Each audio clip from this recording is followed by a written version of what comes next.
India today, my axis లాంటి వాళ్ళైతే దాదాపుగా 140-150 రేంజ్లో 53% ఓట్లు చూపించారు. కానీ మిగతా వాళ్ళెవరు కూడా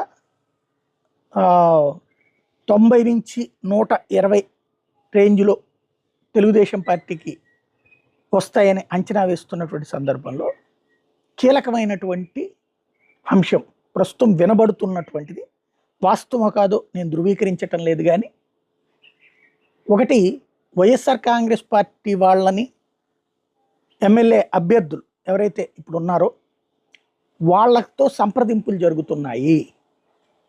వైసీపీ మాత్రం ఈ పని చేయట్లేదు. కానీ ఎందుకంటే వాళ్ళ మాట వినేవాళ్ళు ఇప్పుడు ఎవరు ఉండరు. ఎందుకు, ఇక్కడ జాతీయ సర్వేలన్నీ వచ్చిన తర్వాత ఇవాళ టీడీపీ నుంచి ట్రెండ్ అని అడిగితే ఎవరు రారు.